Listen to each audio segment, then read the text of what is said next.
Mailbag time here on Chicago Bears Now. I'm your host, Harrison Graham. Hit that subscribe button if you haven't already. The Bears 85 says, if the Bengals try to keep Jamar Chase and T. Higgins, which is what Joe Burrow wants, could they trade Trey Hendrickson? And I assume you're asking if the Bears could trade for him. Remember last offseason, Trey Hendrickson actually wanted a pay raise and requested a trade. None of that ended up happening. Well, now he has 1 year left on his deal at $16 million for a team that trades for him. He gets a little bit more than that, I believe.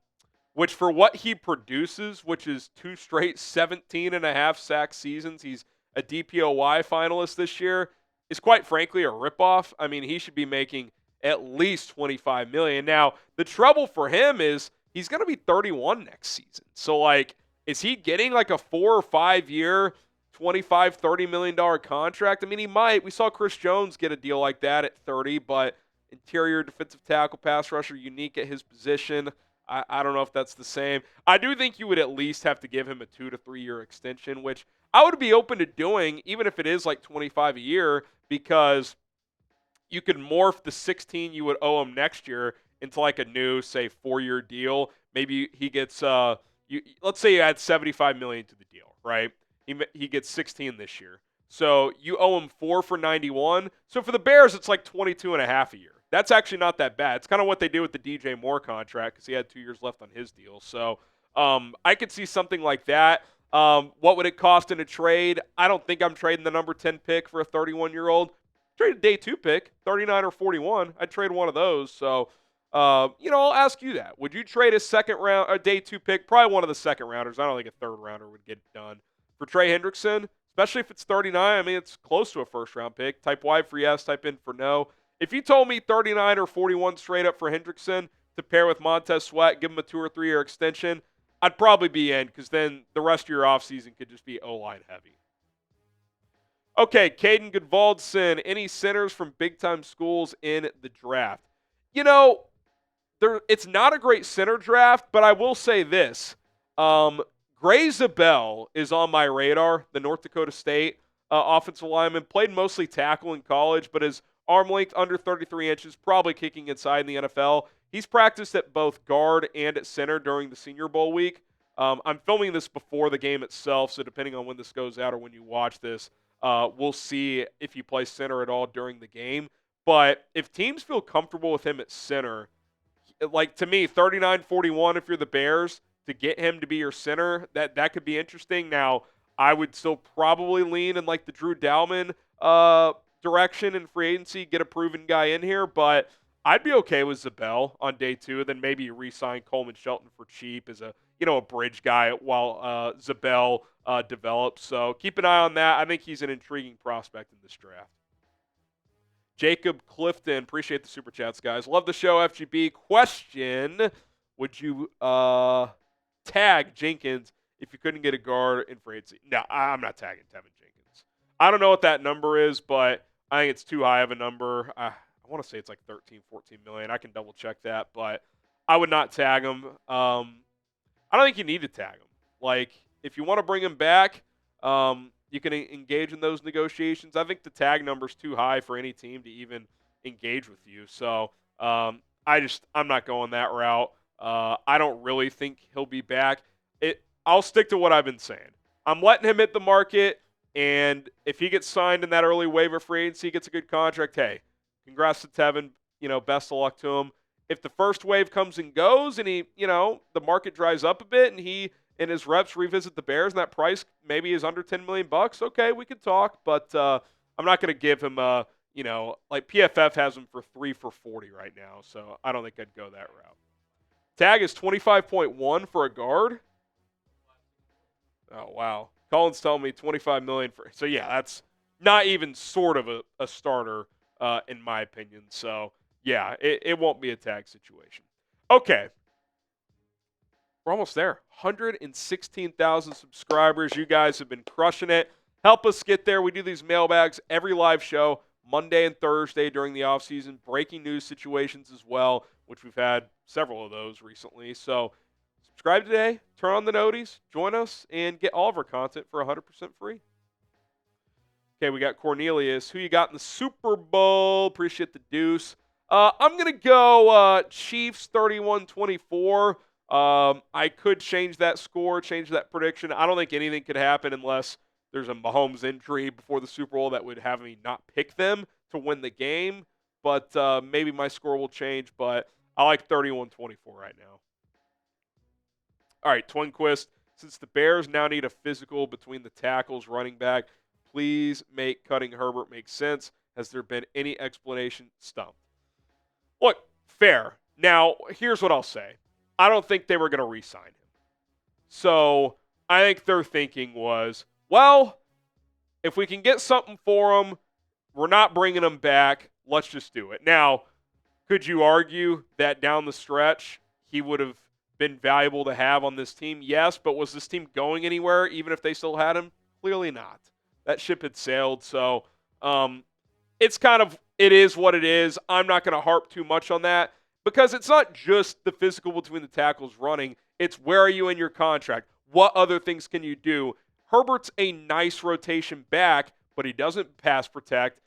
Other than being an average kick returner, he's not great on special teams, and he doesn't catch the ball that well. So I just want a more dynamic player who, by the way, will be starting a fresh 4-year contract in a rookie running back. So I think that's the thinking from me. If Khalil Herbert was in his second year, I don't think they would have traded him, but he was in a contract year, and Poles had probably already decided he wasn't coming back. Okay, shout out to GameTime for sponsoring today's show. Listen, sporting events, concerts, comedy shows, if you need to get your tickets and get the best prices on the best seats, GameTime is the place to go. I got my dad playoff tickets last year. He had a blast even though his team got crushed. The Cowboys lost to those FGB folks, unfortunately for him. And, it is what it is. He had a great time. I've used GameTime on several occasions, like the national championship when my TCU Horned Frogs got crushed. So, GameTime's getting me great deals, but not great on-the-field results. That's nothing against GameTime. That's on me. But that's just the luck I've had. But it's been nothing but positive in terms of my experience with GameTime. Buying tickets, getting them in a timely manner, getting a better price than any other ticketing service out there. I encourage you guys to do so. Use the feature GameTime Picks, which will filter out the fluff of thousands of tickets. Narrow down your search time before purchasing those. Download the app, GameTime. Search GameTime in the App Store. Use code ChatSports when you create an account and get $20 off your first purchase only. Terms do apply. Last minute tickets, lowest prices guaranteed. What time is it? It's game time. Okay, depressed Bears fan, on a scale from 1 to 10, how hot is Ryan Poles' seat going into next season? I'm going to say like a 3, actually. The Bears have not told us, but there's a rumor out there that he got extended, which would make sense to a degree. And what did I say all along? If Ben Johnson is willing to work with Ryan Poles, I'm cool with him being there. But if Ryan Poles prevents you from getting Ben Johnson, then you make a switch. Well, clearly he was cool working with him. So I think at minimum he's here 2 more seasons. The only way he's gone next year, in my opinion, is if next year's somehow worse than this year. Like you're a 3-14 team and there weren't notable injuries to point to. So I expect him to be here for at least 2 more seasons. And if things go well, he's probably here for the foreseeable future, which we should all be fine with if this team starts becoming a playoff team. Caden Goodvaldson, what speedy wide receiver do you have your eyes on? I'll give you 1 in free agency, 1 in the draft. Free agency, Marquise Brown. Don't think he'll cost you that much money. Draft, Tez Johnson. He weighs 156 pounds, but he has dominated the Senior Bowl. I think he could be this team's version of Jamison Williams maybe. I don't know if he'll be that dynamic, but he's pretty fun to watch, and he gets open a lot. So, those are a couple of names to monitor. Name a player that the Bears should go out and trade for. Who's someone out there you want to trade for? Let us know in the comments section of this video. All right, we got a few more here. Soldier Bear, do you think the Bears and fans will be patient for Ben Johnson to get this team on the right track or demand results right away? I'm sure it'll be split, especially the few Justin Fields truthers out there. If Caleb's not in the MVP race and if they're not winning the NFC North, then it's all a disaster. But I think there will be a lot of people that give it patience. Now, obviously, if they're like, it's got to be better than what it was last year, right? I mean, I don't like setting floors of wins, and you just don't know what's going to happen with the schedule when you're catching teams, all that stuff. But, like, you'll know it when you see it. You'll know, like, okay, this team's in the right direction. Last year it was clear by the time they had lost 3 or 4 in a row, which led to 10 in a row. It's like, this ain't going to work. You're going to have to change. Obviously, I don't think there's anything that could happen, barring a scandal, where Johnson isn't getting multiple years with how much they're paying him. So, they're going to give him a lot of time. Am I going to have at least somewhat high expectations? Yeah, but I'm not going to sit here and be like, well, if they don't go 13-4, this thing's a disaster. I think there's got to be context to all this stuff. Hit a fresh. What do you think about letting Keenan go and bringing in Pat Bryant? Illinois receiver. Okay, I'll have to look into him. Thank you, producer Cullen. I can answer the first part. I think there's a greater chance than not Keenan's gone. I personally would like to add speed to my number 3 receiver. I'm not completely against Keenan returning, but I just think knowing how Ben Johnson's personnel was in Detroit, I think he will want more speed at receiver. And, Keenan probably makes more sense, for like a Chiefs or a Rams or a team that's in clear win now or else mode, which obviously as Bears fans, we obviously want to win now, but still a young ascending team. I think him going to a veteran quarterback, veteran team makes a lot of sense, and adding speed to this offense makes a lot of sense for Chicago. All right, there you have it. Mailbag in the books. If you have more questions that didn't get answered, you know where to find me, at HGramNFL on Twitter and on Instagram. I check my DMs at least once a week, so we'll get you caught up over there. Appreciate you guys for tuning in. Bear down.